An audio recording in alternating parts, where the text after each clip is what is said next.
That is the root cause. আমাদের রাজনৈতিক নেতৃবৃন্দ এই দেশকে শিষ্টাচারে নিয়ে যায়নি। ঢাকার চারপাশে 4টা নদী আছে, একদম মিথ্যা কথা। ম্যানেজমেন্টের কথা উনি বলেছেন। উনি বলেন নাই যে উনি টিস্যু নিয়ে লন্ডনে ঘুরেন, ওনার ছেলে লন্ডনে পড়ে। লন্ডনে আমরাও বহুবার গিয়েছি।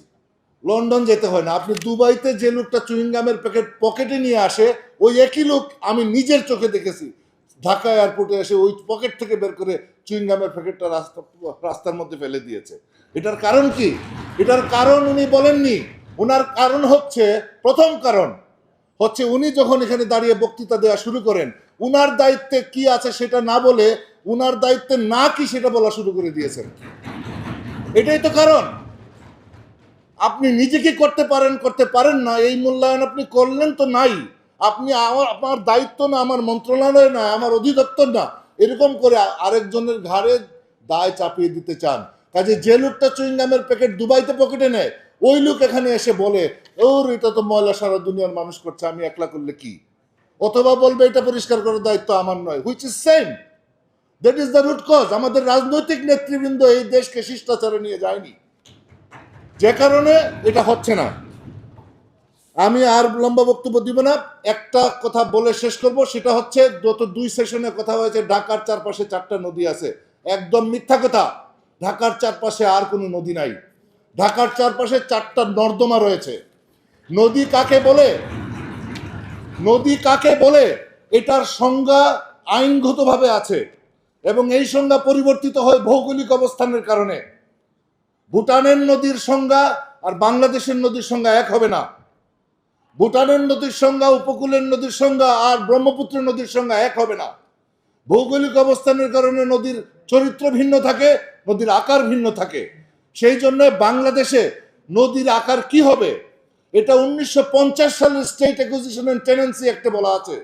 এটা 1960 সালের পোর্ট রুলসে বলা আছে। 2009 সালে হাইকোর্ট যখন নদী রক্ষার জন্য রায় দেয়, তখনও বলেছে নদীর আকার কি হবে, নদী কাকে বলে। আমি এটা বলেই শেষ করব এই সেশনে আমার বক্তৃতা। আপনারা অধৈর্য হচ্ছেন আমি নিশ্চিতভাবে জানি। নদী, বাংলাদেশের নদীর সংজ্ঞা হচ্ছে নদীর 3টা অংশ থাকবে। একটা হচ্ছে নদীর তলদেশ, এটাকে রিভার বেড বলে। এটা হচ্ছে শুকনা মৌসুমে নদীর ধারা।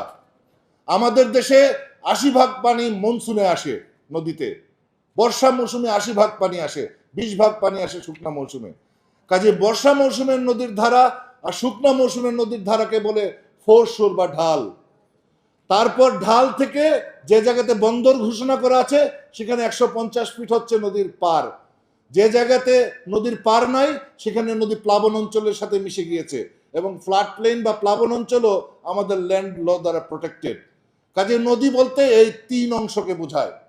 ঢাকার নদীগুলিকে ভুল সীমানা পিলার দিয়ে আওয়ামী লীগ সরকারের আমলে সকল দখলদারদেরকে বৈধতা দেওয়ার জন্যে ভুল জায়গায় নদীর মধ্যে পাইলিং করে, নদীর তলদেশে পাইলিং করে নদীর ফৌরসুর এবং ব্যাংক অথবা নদীর প্লাবন অঞ্চল দখলদারদেরকে দিয়ে দিয়ে ওয়াকওয়ে নির্মাণ করা হয়েছে। আপনারা দেখেন নাই?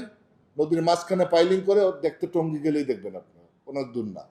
কাজেই এটাকে বৈধতা দেওয়ার জন্য ডিটেল এরিয়া প্ল্যানে আগে ছিল প্লাবন অঞ্চল, এটাকে বদলিয়ে তারা নাম রেখেছে মিশ্র অঞ্চল, যাতে করে অ্যাপ্লিকেশন করে দখলদাররা তাদের বৈধতা নিতে পারে। হাজার হাজার কোটি টাকার সম্পদ দখল হয়েছে। আপনারা রামচন্দ্রপুর কাতারসুর মৌজায় যান, বসিলার পিছনে দেখবেন একসাথে 200-300 10তলা 12তলা বিল্ডিং।